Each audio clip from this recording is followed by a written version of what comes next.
سکون کہاں ہوتا ہے؟ دل میں نا. سائنٹیفک تو دماغ میں ہوتا ہے, میں بھی اس گہرائی میں نہیں جا رہا, کیونکہ بہت سے نا لوگ بیٹھے ہوتے کہتے ہیں بھائی یہ تو دماغ کی ساری, دل کا تو کام صرف پمپنگ کرنا ہے. تو شریعت نے تو ہر چیز کی نسبت دل کی طرف کی ہے نا. دل میں سکون, دل میں غور و فکر کرو. تو اس کی کیا وجہ ہے, یہ ایک الگ ٹاپک ہے. ابھی میں اس پہ چلا گیا نا کہ بھائی اسلام نے دل کو کیوں متوجہ کیا کہ ان کے سینوں میں دل نہیں ہے, یا ان کے دل سخت ہو چکے ہیں. سخت تو اصل میں ان کی کھوپڑی ہوئی ہوتی ہے, دماغ سخت ہو گیا ہوتا ہے, اثر نہیں ہو رہا ہوتا. تو وہ ایک الگ بات ہے, اس کے میں اشکال کے جواب دے بھی چکا ہوں, ابھی میں اس طرف نہیں جاؤں گا. لیکن عام محاوروں میں نسبت دل ہی کی طرف ہوتی ہے. بھائی ہم نے تمہیں اپنا دل دے دیا, اس کے تمہارے دل میں اس کی محبت نہیں ہے. تو اس محاورے میں آپ کی دل سے جو مراد ہوتی ہے, میری بھی فی الحال وہی مراد ہے, تاکہ بات آگے چلے نا. تو سکون کا محل کیا ہے؟ دل. خوشی کا محل کہتے ہیں جگہ. خوشی کس جگہ پہ ہوتی ہے؟ دل میں ہوتی ہے. غم کہاں ہوتا ہے؟ دل میں. کہنا تم نے میرا دل دکھا دیا, تم نے تو آج میرے دل کو خوش کر دیا. تو انسان صبح و شام سکون کے لیے کوششیں کرتا ہے, خوشی کے لیے کوششیں کرتا ہے. تو خوشی کے لیے انسان کی جو کوششیں ہوتی ہیں, تو جب ان کوششوں میں کامیاب ہوتا ہے تو خوشی محسوس کہاں ہوتی ہے؟ دل. تو پتہ یہ چلا, دیکھیں انسان خوش ہوتا ہے اپنی محبوب چیز کے ملنے سے, ایسا ہی ہے نا. تو دل کب خوش ہوگا؟ جب دل کو اس کی محبوب چیز ملے گی. دل چاہ رہا ہے یہ کھا لو, کھاؤ گے تو خوش ہو جاؤ گے. دل چاہ رہا ہے یہ کر لو, وہ کام کر لیا تو خوش ہو جاؤ گے. دل چاہ رہا ہے کہ یہ چیز مل جائے, گاڑی مل جائے, مل جاتی ہے تو دل کیا ہوتا ہے؟ خوش ہوتا ہے. تو سارا جو مسئلہ ہے نا وہ ہے دل کا. تو یاد رکھیں کہ دل کو خوش کرنے کے لیے یہ ضروری ہے کہ اس کو اس کی محبوب چیز ملے. تو جن چیزوں سے دل کو پہلے سے محبت ہے نا, وہ انسان کو ملتی نہیں ہے. ٹینشن والا مسئلہ یہ ہے. آپ کہیں بھائی جو اتنے لوگ خوش ہوتے ہیں ان کو ان کی دل کی پسندیدہ چیزیں مل جاتی ہیں تبھی تو خوش ہوتے ہیں نا. بھائی مسئلہ ایک دل میں بہت بڑا فالٹ یہ ہے کہ اسے اس کی جب محبوب چیز ملتی ہے تو اس کے دل میں اس سے زیادہ کی خواہش پیدا ہو چکی ہوتی ہے.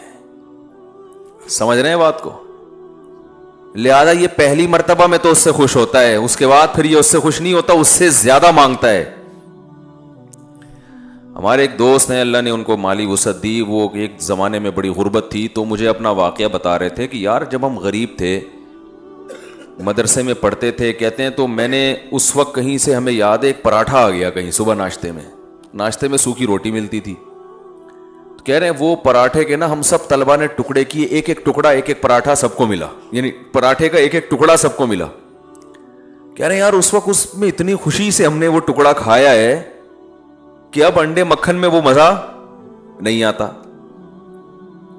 وجہ کیا ہے؟ اس وقت غربت تھی, اس وقت پراٹھے کی محبت تھی. یار صبح روٹی کھا رہے ہیں, کسی دن پراٹھا مل جائے تو ایک ٹکڑا ملا تو دل اتنا خوش ہوا جتنا کوئی ڈیفنس کے لیفٹیننٹ میں رہنے والا مکھن کباب پہ خوش نہیں ہوتا. تو کہنے لگا یار اب تو سب کچھ مل رہا ہے لیکن وہ خوشی نہیں ہوتی. تو وجہ کیا ہے بھائی؟ جب اس سے کم مل رہا تھا تو دل میں پراٹھے کی خواہش تھی, جب پراٹھا ملنا شروع ہو گیا تو اب خواہشات اس سے.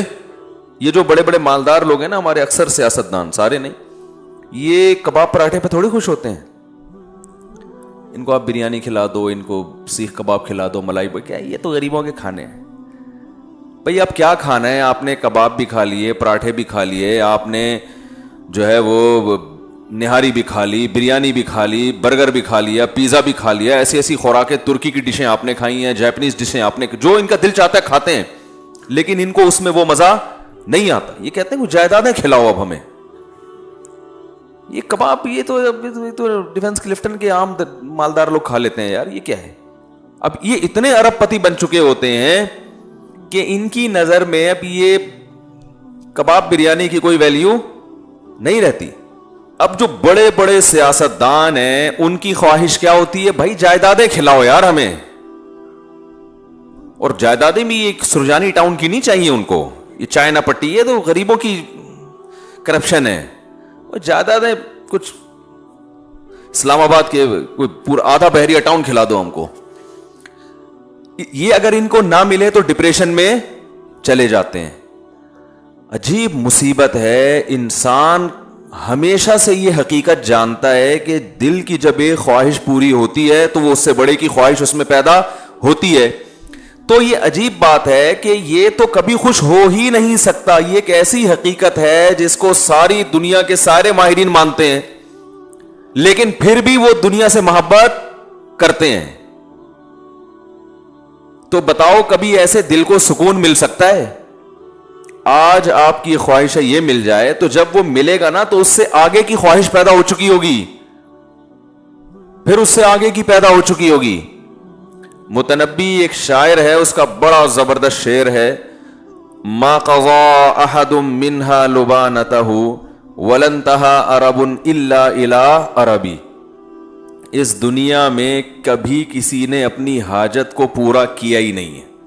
پہلا شعر میں تو اس نے ایسا کہا کہ جس سے یہ لگا کہ یہ جھوٹ بول رہا ہے, یہ غلط کہہ رہا ہے, کیونکہ دنیا میں لوگ اپنی حاجتیں پوری کرتے ہیں. لیکن وہ کہہ رہا ہے ما قضا احد منها لبانته, کوئی ایک بھی متنفس اس دنیا میں ایسا نہیں گزرا جس کی خواہش اس دنیا میں پوری ہو گئی ہو. تو پہلا مصرع لگتا ہے غلط کہا اس نے, لیکن اگلے میں اس نے ڈیفائن کر دیا کہ کیوں پوری نہیں ہوئی. وَلَن تَهَا عَرَبٌ إِلَّا إِلَىٰ عَرَبِي, ایک خواہش پوری ہوتی ہے وہ دوسری خواہش کو جنم دے کے جاتی ہے. جیسے ایک کھٹمل مارو نا تو کھٹمل کی بو سے, اور پتہ ہے کبھی بھی, یہ ایک جنرل نالج کی بات بتا رہا ہوں, کھٹمل کو کبھی بھی جھٹمل نہ کریں. بعض لوگوں کا نظریہ کھٹمل جھٹمل, جیسی کھٹمل کو دیکھو مل دو, یہ بڑی خطرناک حرکت ہوتی ہے. کیونکہ جب آپ کھٹمل کو ملتے ہیں نا, اس کے جو خون سے اسمیل ہوتی ہے اس سے اور کھٹمل آ جاتے ہیں. تو کھٹمل کو مارنے کے دوسرے سائنٹیفک طریقے اختیار کریں, جھٹمل والا طریقہ اختیار, اس سے اور کھٹمل, سنا ہے مشاہدہ بھی ہے, اور کھٹمل پیدا ہوتے ہیں. تو جتنے مارتے رہو گے وہ آتے رہیں گے. تو وہ دوا وغیرہ چھڑکیں یا کچھ اس طرح سے کریں. تو ما قضا احد منها لبانته ولن انتهى عرب الا الى عربی, ایک خواہش پوری ہوتی نہیں ہے مگر دوسری پیدا ہو چکی ہوتی. آپ دیکھو نا, بچے کا تو شعور ہی نہیں ہوتا, اس کے تو والدین کی خواہشات ہوتی ہیں, اس کو تو ایک وقتی چیزیں ہوتی ہیں, یہ مل جائے وہ مل جائے. شروع میں کھلونوں کا شوق ہوتا ہے, وہ مل جائیں کتنا خوش ہوتا ہے بچہ, لیکن آپ کو پتا ہے 2-4 دن میں اس کھلونے سے بور ہونے لگتا ہے. اگر بور نہ ہوتا تو والدین ایک کھلونا بچے کو دلاتے, وہ بلوغت تک وہی کام آتا اس کے. کبھی ایسا ہوتا ہے؟ ہر مہینے نیا کھلونا دلانا پڑتا ہے, اور وہ اس کا ڈیزائن بھی چینج ہو اور وہ ٹیکنالوجی میں بھی پہلے سے اچھا ہو. وہی والی اسی ٹائپ کی گاڑی دلاتی, بچے نہیں مانتے, یہ کیا, یہ تو ترقی نہیں ہو رہی. پھر جب وہ بالغ ہوتا ہے تو اس کی خواہشات بڑھ چکی ہوتی ہیں. اب اسے جھوٹی موٹی کی گاڑی نہیں چاہیے, اب اسے سچی مچی کی گاڑی چاہیے. بچپن میں تو گاڑی مانگتا ہے, ابا کھلونا لا کے دے دیتے ہیں, وہ اسی پہ خوش ہوتا ہے. اب اسے سچی مچی کی چاہیے. پھر جب اس کو گاڑی مل گئی تو پھر اس کو اس سے اوپر کی گاڑی چاہیے, گھر چاہیے, بنگلہ چاہیے, اچھی بیوی چاہیے, اولاد چاہیے. جب یہ ساری چیزیں مل گئیں تو ابھی اس کی خواہشات پوری نہیں ہوئی ہیں. پھر وہ اپنی اولاد کے لیے سوچنا شروع کر دیتا ہے, میری اولاد کو ایجوکیشن چاہیے. کمال کی بات ہے, آپ کو اولاد تو نہیں چاہیے لیکن اولاد کو ایجوکیشن چاہیے. آج کل تو یہ سسٹم چل رہا ہے. پھر اس کو ایجوکیشن چاہیے, پھر یہ چاہیے, پھر وہ چاہیے, ہوتے ہوتے ہوتے ہوتے مر جاتا ہے. اس کی خواہشات ختم نہیں ہوتی. کوئی ایک بھی دنیا میں ایسا نہیں کہ یار میں سارے کام کاج سے فارغ ہو چکا, اب میں مر جاؤں تو مجھے غم نہیں ہے. بلکہ جب مرنے سے پہلے سارے کاموں سے فارغ ہوتا ہے تو ایسے خاندانی قسم کے غم لگتے ہیں نا اس کو, وہ غم پچھلے تمام غموں کو بھلا دیتے ہیں. وہ بڑا غم صحت کا, شوگر, بلڈ پریشر, ڈائلیسس پہ آ گیا, وہ سارے غم, بچیوں کی شادی, بیٹوں کی شادی, وہ سب بھول بھلا کے یار یہ گردے کسی طرح سیٹ ہو جائے. مولوی صاحب دعا کرو, ڈائلیسس پہ ہوں, کوئی گردے کچھ گردے کہیں سے ادھار لے رہے ہوتے ہیں. آج کل تو یہ بھی ہو گیا نا اس ڈاکٹر کرتے ہیں اس کا گردہ اٹھا کے ادھر فٹ کر دیا. بھائی ایک صاحب آئے, وہ میں نے فلاں کا گردہ لے لیا ہے. میں نے کہا جس کا لیا ہے وہ تو ایک پہ آ گیا بیچارہ. اب جب اس کو گردے کی اگر اس کا فالٹ نکل آیا تو کہہ رہے ہیں وہ وسیم بھائی سے لے لے گا ادھار. میں نے کہا یہ تو ایسے ہی ہوگا کچھ دنوں میں, پھر ایسے چل رہا ہوگا. بھائی تم ذرا یار 2 گردے ہیں تمہارے پاس ٹھیک ہے نا, ایک ذرا استعمال. ٹیکنالوجی جس اسپیڈ سے ترقی کر رہی ہے نا, تو میرا خیال ہے ادھار قسطوں پہ بھی ملیں گے پھر کچھ وقت کے بعد گردے. تو خیر, تو دنیا میں یہ بھی وہ لوگ ہیں جن کے بیسک جو بنیادی خواہشات ساری پوری ہو رہی ہوں, ان کی بات کر رہا ہوں. جبکہ دنیا میں بہت سے لوگ ایسے ہیں جن کی بنیادی خواہشات بھی پوری نہیں ہوتی. تو بے سکونی بے سکونی بے سکونی. تو بھائی اس کا حل پتہ ہے کیا ہے؟ محبت ایسی چیز سے کرو, یعنی آپ کو آپ کا محبوب نہیں مل رہا نا, آپ کو پتہ ہے یہ ملے گا تو کم بخت اس سے محبت ختم ہو کے اس سے زیادہ چاہیے ہوگا. تو شروع میں ہی انسان اس بات کا خیال کر لے کہ بھائی ایسے سے محبت کرو جس کے چھوٹنے کا امکان نہ ہو. سمجھ رہے ہیں؟ اور وہ ایسی محبت ہو کہ جب وہ ملے تو اس کے رازوں سے پردہ اٹھتا رہے, اس کے جمال سے پردہ اٹھتا رہے, اور اس کے مقابلے میں ساری دنیا ہیچ معلوم ہونا شروع ہو جائے. ایسے محبوب سے اگر آپ کو محبت ہو گئی جس کے نہ چھوٹنے کا غم, اور جس کے کمال جس کا جمال اتنا زیادہ ہو, لامحدود ہو, کہ آپ اس میں غور کرتے رہیں, اور آپ اس میں غور کرتے کرتے کرتے کرتے اس کے راز آپ کے سامنے فاش ہوتے رہے, رازوں سے پردہ اٹھتا رہے, اور آپ اسی کی محبت میں دن بدن ترقی کرتے کرتے کرتے کرتے ایک وقت اس کے پاس پہنچ جائیں, تو ایسے محبوب سے محبت پائیدار بھی ہوگی اور آپ کے دل کے سکون کا ذریعہ بھی بنے گی. تو یہ صرف اللہ کی ذات ہے, صرف اللہ کی ذات ہے. تو ہمارے اندر بہت بڑا فالٹ یہ ہے کہ محبت کرنے سے پہلے یہ تحقیق ہی نہیں کرتے کہ اس سے, دیکھو اگر کوئی ہیروئن سے محبت کر لے, چرس اور ہیروئن جو ہوتی ہے نا, تو آپ کہو گے نا تم بیوقوف ہو, تم نے کس چیز سے محبت کی ہے, کہیں گے نا اس کو. اگر وہ اس موقع پر کہے کہ دل تو پاگل ہوتا ہے جس پہ بھی آ جائے, وہ یہ دلائل, آج کل یہ دلائل چل رہے ہیں مارکیٹ میں. یہ مائک کو کیا ہو گیا یار, اچھا بھلا چل رہا تھا. آج کل جو مارکیٹ میں دلائل چل رہے ہیں نا, بھائی دل تو بھائی جس سے چاہے محبت کر لے, دل پہ کس کا قابو ہے. یہ ڈائلاگ ہیں میڈیا کے ذریعے آپ کو غلط گائیڈ کیا جا رہا ہے. دل پہ انسان کا بڑا قابو ہوتا ہے, بے قابو دل ہیروئنچیوں کا ہوتا ہے, شرابیوں کا, کہ وہ ان کو سوچا نہیں انہوں نے اور ہیروئن چرس سے محبت کرنا شروع کر دی, بیڑا غرق کر لیا اپنا. دیکھو تبلیغ میں جب وقت لگاتے ہیں نا, تبلیغ والے بار بار ایک بات کہتے ہیں جب گشت کے لیے نکلتے ہیں, کہ جیسے ہی کوئی خوبصورت عمارت نظر آئے, کوئی بڑی بلڈنگ نظر آئے, انسان کا دل چاہتا ہے نا کاش میرا گھر بھی ایسا ہوتا, تو فوراً کہتے ہیں فوراً سوچو کہ بھائی مٹی کی 2 قسمیں, ایک کھڑی مٹی ایک پڑی مٹی. یہ وہی مٹی ہے جو کھڑی کر دی ہے, ایک دن آئے گا یہ دوبارہ ختم. تو بار بار گشت میں یہ کیوں بتایا جاتا ہے کہ بھائی تم تو نکلے ہو اللہ کی محبت دل میں پیدا کرنے کے لیے, تم اگر اس دنیا سے متاثر ہو گئے, میرا یہ بنگلہ, میری یہ گاڑی, وہ فلاں کی گاڑی, میں امریکہ جماعت گئی تھی, وہاں تو لوگوں کی, دبئی جماعت جائے وہاں تو سارا دن گاڑیاں, غریب آدمی دبئی چلا جائے نا, وہ سارا دن گاڑیاں ہی دیکھتا رہتا ہے بیٹھ کے, ابھی یہ کیا ہے, یہ کیسی کیسی گاڑیاں لے کے. وہاں غریب سے غریب کے پاس ایسی گاڑیاں ہیں کہ جہاں مالداروں کے پاس نہیں ہوتی. تو وہ فوراً بتاتے ہیں بھائی مٹی کی 2 قسمیں ہیں, مٹی سے کوئی محبت نہیں کرتا, ایک کھڑی مٹی اور ایک مٹی ہوتی ہے گارے لپائی پتائی کر کے اس کو ذرا ڈیزائن بنا کے کھڑا کر دیا ہوتا. کچھ بھی نہیں ہے, اس کی کوئی حقیقت ہی نہیں ہے, ختم ہو جائے گی. یہ نہیں ختم ہوگی جو بنانے والا, اس میں رہنے والا تھوڑے دنوں میں کہاں جانے والا ہے, مٹی میں. تو باپ بتاؤ اس بلڈنگ سے دل لگانے والا, جس بلڈنگ نے بھی فنا ہونا ہے اور اس بلڈنگ میں رہنے والے کا بھی 4 دن کے بعد جنازہ اٹھنے والا ہے, اس ایسے بے وفا سے محبت کرنے والا دنیا کا سب سے بڑا بے وقوف ہے یا نہیں ہے؟ لیکن آج یہی کام سب سے زیادہ ہو رہا ہے. سب سے زیادہ کمال کا اپنا گھر, ذاتی گھر, میری دیوار, میرا گھر, میرا بنگلہ, میری گاڑی, میرا پلاٹ. تو پاگل ہو بھائی, کیا کرنا ہے؟ ضرورت ہے تو ٹھیک ہے آپ بنائیں, پلاٹ بھی خریدیں, آپ گھر بھی بنائیں. یہ محبت کرنے کی چیزیں تھوڑی ہیں. اور اگر اس سے محبت کرو گے, خدا کی قسم ایسی سزا ملے گی, اللہ دل کا سکون چھین لے گا. کیونکہ رسول اللہ صلی اللہ علیہ وسلم نے ارشاد فرمایا لو کان لابن آدم وادیا من ذهب احب ان یکون له وادیان ولن یملأ فاها الا التراب. کیسے عجیب الفاظ ہیں. فرمایا انسان دیکھو کیسے نبی نے مثال بالکل سب سے آخر کی دی ہے تاکہ اس سے کم درجے کے جو دنیا پرست ہیں نا ان کو سمجھ میں بات آ جائے. بھائی نبی اگر مثال دیتے کہ جس کے دل میں گاڑی کی محبت ہے تو یہ محبت ختم نہیں ہوگی, جب ایک گاڑی ملے گی اس کا دل چاہے گا کاش اس جیسی ایک اور ہوتی. تو آپ کہتے ہیں اصل میں گاڑی تو چھوٹی چیز ہے نا, وہ بنگلے کی میں تو بنگلے کی محبت, میرا تو بحریہ ٹاؤن خریدنے کا پروگرام ہے. تو نبی نے مثال ایسی دی ہے کہ اس سے آگے کوئی مثال ممکن ہے نہیں. آپ نے فرمایا کہ اگر تمہارے دل میں دنیا کی محبت ہے, تم چاہتے ہو یہ مل جائے وہ مل جائے, اور اللہ نے تمہاری چاہت کے مطابق سونے کا جنگل دے دیا تم کو, تو پھر انسان فوراً سوچتا ہے یار اگر سونے کا جنگل مل گیا نا پھر تو ہمیں کب کوئی خواہش دل میں نہیں رہے گی. سونے کا جنگل مل جائے بتاؤ. ابھی تو غریب سوچ رہا ہے یار جنگل کی کیا ضرورت ہے, اللہ سونے کا ایک تھیلا ہی دے دے, ایک شاپر میں تھوڑا سا چند ڈلے ڈال کے دے دے تو بس میرے لیے یہ بھی کافی ہیں.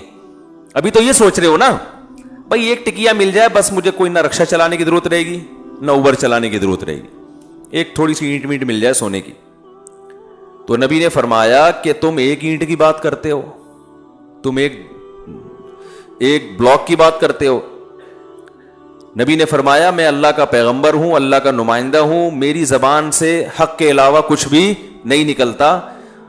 اگر دو پہاڑوں کے درمیان کا جو حصہ ہے نا وہ سونے سے بھر دیا جائے اور تمہیں گفٹ کر دیا جائے تو آپ بتاؤ ساری زندگی کھانے کے لیے کتنا ہو گیا نا اس کے پاس. نبی نے فرمایا کبھی بھی سکون میں نہیں آئے گا. احبا فوراً اس کے دل میں ایک اور خواہش جنم لے گی. ابھی تو یہ خواہش ہے ایک دو اینٹیں مل جائیں, لیکن اس کی خواہش اللہ نے پوری کر کے دو پہاڑوں کو بھر کے دے دیا اس کو. فرمایا فوراً اس کے دل میں خواہش ہوگی اس ایک کے دو کیسے بناؤں میں. دیکھو نبی کی حدیث پر اگر یقین نہیں آتا نا تو جن لوگوں کو سونے کے جنگل ملے ہوئے ان کے حالات دیکھ لو جا کے, وہ چین سے بیٹھے ہوئے ہیں. ارے اپنے سیاست دانوں کو دیکھ لو, کوئی $5 ارب پی گیا, کوئی $2 ارب پی گیا, تو کیا $5 ارب پینے کے بعد انہوں نے کہا $5 ارب کا تصور کر سکتے ہو؟ ہے بھائی $5 ارب کا تصور ہے کتنے ہوتے ہیں؟ میرا خیال ہے آپ لوگ کو نہیں پتا 5 ارب ہوتے کتنے ہیں. اصل میں اتنے پیسے کبھی دیکھے ہی نہیں نا, تو تصور میں بھی نہیں آ رہے ہوتے. وہ 5 ارب کا مطلب 1 ارب 100 کروڑ, 1 کروڑ کا مطلب 100 لاکھ. او بھائی وہ تو اگر وہ 5-5 ہزار کے نوٹ چائے میں ڈبو کے کھانا شروع کر دے نا, وہ نوٹ ختم نہیں ہوں گے, اس کی زندگی ختم ہو جائے گی. اتنا پیسہ نوٹ سے چیزیں نہیں, ڈائریکٹ نوٹ کھانا شروع کر دیں. لیکن کیا یہ سیاست دان چین سے بیٹھتے ہیں؟ کیا یہ پھر لوگوں کی زمینوں پہ قبضہ نہیں کرتے؟ کیا پھر یہ رشوتیں دے کے اور مختلف حربوں سے یہ بھی وہ مل خرید لو, وہ مل خرید لو, یہ کر لو, وہ کر لو. یہ تو صبح و شام ہم اپنی آنکھوں سے دیکھ رہے ہیں کہ بھائی دولت آنے سے سکون نہیں ملتا, ہوس ختم نہیں ہوتی ہے. یہ تو ایک حقیقت ہے اور نبی نے بھی اسی حقیقت کو بیان کیا. پھر یہ ہوس ختم کیسے ہوگی؟ سوال پیدا ہوتا ہے. آپ نے فرمایا وَلَن يَمْلَأَ فَاهُ إِلَّا التُّرَابُ, قبر کی مٹی ختم کر دے گی. یہ فرمایا اس کے منہ کو قبر کی مٹی بھرے گی, اس کا منہ جائیدادوں سے نہیں بھر سکتا, دولت اور پیسے سے بولو نا نہیں بھر سکتا. یہ سوچ ہی غلط ہے, یہ انگریز کی سوچ ہے, غیر مسلموں کی سوچ ہے. پیسہ پیسہ پیسہ. وہی غیر مسلم گورا تھا, مسلمان ہوا, لیکن وہ بیچارے کے اندر جراثیم تو وہی والے تھے نا. مسلمان تو ہو گیا, اب اللہ کرے اب تک تو بہت اچھا بن چکا ہو, لیکن نیا نیا ہوا تو وہ ایک چیز زبان سے بولتا تھا کہ بار بار پیسے کا ذکر بہت کرتا تھا کہ بھائی میں پیسے کے لیے کام کرتا ہوں, میں پیسے کے لیے کام کرتا ہوں, میں پیسے. میں نے کہا بھائی یہ مسلمان ہوا ہے لیکن ابھی اس میں جو جراثیم ہے نا وہ پوری طرح ختم نہیں ہوئے, کیونکہ ساری زندگی پیسے میں گزری, پیسے میں گزری. میں نے کہا آہستہ آہستہ سیٹنگ پہ آ جائے گا انشاءاللہ. جب دیکھے گا نا مسلمانوں کو سخاوت کرتے ہوئے, او بھائی ایسے, میں نے تو ایسے ایسے سخی دیکھے ہیں, میں کھوپڑی حیران ہو جاتی ہے.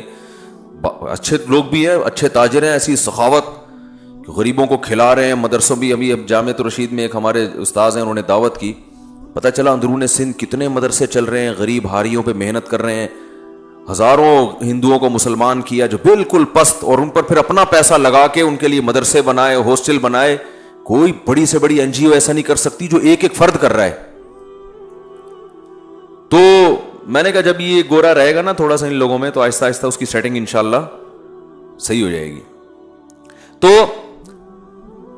تو ہم حضرت کا بیان سنا کرتے تھے, حضرت کے بیان میں پیسے کی نفی, حالانکہ حضرت کے پاس خود بہت پیسہ تھا. تو لوگ کہتے تھے اتنا پیسہ ہے اور ہر وقت پیسے کی نفی کرتے ہیں. تو حضرت فرماتے تھے کہ دیکھو کشتی, پانی کشتی کے نیچے رہے گا نا تو فائدہ مند ہے, کشتی پانی پہ چلتی رہے گی, اور اگر پانی کشتی کے اندر آ گیا تو کشتی کو تباہ کر دے گا. فرمائے جب تک یہ پیسہ دل کے باہر ہو تو یہ بہت فائدہ مند چیز ہے, اس سے بڑے کام ہو جاتے ہیں, عزت بھی ہوتی ہے, غریبوں پہ خرچ بھی کرتا ہے, بیوی بچوں کو اچھا کھلا دیتا ہے, دین کے لیے بہت کچھ کر لیتا ہے, بڑی سر اٹھا کے جی لیتا ہے انسان. لیکن اس سے محبت کرنے کی چیز نہیں ہے. جہاں یہ دل کے اندر آیا ہے ڈبو دیتا ہے انسان. اب دل کے اندر آیا ہے یا نہیں آیا, اس کی علامت کیا ہے؟ کیا خیال ہے بھائی؟ ایک طرف کہہ رہے ہیں تعریفیں بھی, پیسہ بڑا, جو اچھی چیز ہوتی ہے اس سے محبت تو ہوتی ہے نا بھائی. ارے کیا ہو گیا, آپ کو خود ہی سوال ہونا چاہیے نا دماغ میں, جب اتنا اچھا ہے تو محبت کیوں نہیں کریں اس سے؟ بھائی محبت اتنی کریں جتنا اچھا ہے. ہم بہت زیادہ کرنا شروع کر دیتے ہیں. ہے مسافر خانہ ہے چھوٹنے والا. تو دیکھو جب کوئی سفر میں آپ کے ساتھ ہوتا ہے تو اچھا رفیق مل جائے, آپ کو حکم ہے اس سے محبت کرو تاکہ تمیز سے سفر گزر جائے. آپ اسی سے پھڈا کر کے بیٹھ گئے. آپ کراچی سے پشاور بس میں جا رہے ہو, کوئی بڑا تگڑا سا ماشاءاللہ پشاوری پٹھان بیٹھ گیا آپ کے ساتھ.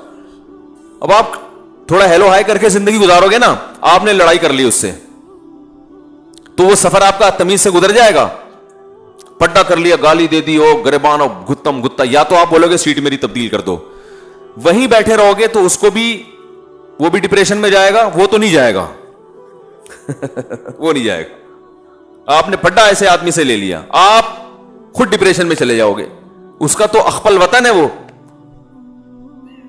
آپ تو سفر میں جا رہے ہو, آپ آ جاؤ گے ڈپریشن میں. تو آپ کو چاہیے کہ آپ کی ضرورت ہے, جس کے ساتھ بھی آپ دنیا میں سفر کرتے ہو, آپ چاہتے ہو کہ محبت نہیں کر سکتے تو کم از کم پھڈا نہ کریں. پڑوسیوں سے لوگ بنا کے رکھتے ہیں, میں بھائی محلے داری کہتے ہیں نا, بھائی محلے میں رہنا ہے نا, بھر ایک سے پھڈا کیوں کریں بھائی, رہنا تو اسی محلے میں. لیکن ایسا نہیں ہوتا کہ آپ اپنے سینے سے دل دیکھ نکال کے اس کو پکڑا دو کہ یار تو چونکہ بہت اچھا پڑوسی ہے, یا تو میرا سفر میں بہت اچھا ساتھی ہے. اب آپ نے اس سے عشق کی حد تک محبت کرنا شروع کر دی, سارے راز اس کو دے دیے, اور بس اسی کو راضی کرنے میں پورا سفر آپ نے گزار دیا, فون نمبر دے دیا اور محبت ہو گئی. اب جب جناب اسٹیشن پہ اتر کے وہ جا رہا ہے, یا اڈے پہ اتر کے وہ اپنے گھر جا رہا ہے, آپ پھوٹ پھوٹ کے رو رہے ہیں, یار کہاں جا رہا ہے یار؟ وہ کہہ رہا ہے بھائی میں اپنے گھر جا رہا ہوں. آپ کہیں یار مجھے تم سے اتنی محبت ہو گئی ہے کہ مجھ سے تو رہا نہیں جا رہا.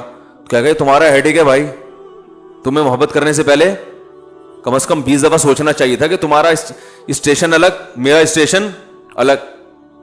تم کراچی کے ہو, میں پشاور کا ہوں, دونوں میں زمین آسمان کا فرق ہے. یا تم ملتان کے ہو, میں لاہور کا ہوں, کہیں کا بھی ہوں. تو بھائی اتنی محبت کرو ٹائم پاس کرنے کے لیے. دن رات ایک کر دیے مجھے منانے میں, مجھے راضی کرنے میں, تو بس دشمنی نہ بولتے. یہی لوگ بھی یہی کہیں گے نا. آپ لاہور جا رہے ہیں, جب ملتان پہ گاڑی رکی تو جو ملتان پہ مسافر اتر رہے ہیں ان سے پھوٹ پھوٹ کے رو رہے ہیں. آپ کیوں رو رہا ہے بھائی؟ یار یہ تو ہمارے ڈبے میں میرے ساتھ تھے, مجھے تو ان سے محبت ہو گئی ہے یار, اتنے اچھے لوگ. بھائی جتنے بھی اچھے تھے, تو آپ کو جب پتا تھا کہ آپ نے لاہور اترنا ہے اور اس نے ملتان اترنا ہے, تو اتنی محبت کرنے کی کیا ضرورت تھی یار؟ آپ تو ٹینشن آپ کی اپنی بنائی ہوئی ہے. اس وقت آپ کو یار دل تو انسان کے بس میں نہیں ہوتا. تو لوگ کہیں گے ہوتا ہے. یہ صرف ڈائلوگ ہوتے ہیں ڈراموں کے کہ دل انسان کے بس میں نہیں ہے. ڈراموں میں بہت اچھا ہوتا ہے یہ, پریکٹیکل لائف میں ایسی کوئی حقیقت نہیں ہے. پھر آپ کو ٹھیک ہے, پھر جو ہیروئن چی کو ہیروئن سے محبت ہو گئی, چرسی کو چرس سے ہو گئی, تو بہت اچھا ہے, وہ بھی کہہ سکتا ہے دل میرے اختیار میں نہیں ہے, تو اس کو کیوں برا بلا کہتے ہو؟ تو دل انسان کے اختیار میں ہے, جہاں چاہے محبت کرے. ہاں یہ ضرور ہے کہ اگر محبت اختیار میں نہیں ہے تو محبت کے اسباب بہرحال اختیار میں ہوتے ہیں, کہ انسان جس چیز کے بارے میں بار بار سوچتا ہے اس کی محبت دل میں آتی ہے, جس کی برائی سنتا ہے بار بار اس کی نفرت دل میں آتی ہے. تو جو محبت اگرچہ غیر اختیاری چیز ہے, لیکن محبت پیدا کرنے کے جو اسباب اور وسائل ہیں وہ اپنے اختیار میں ہوتے ہیں انسان کے. سمجھ رہے کہ نہیں سمجھ رہے؟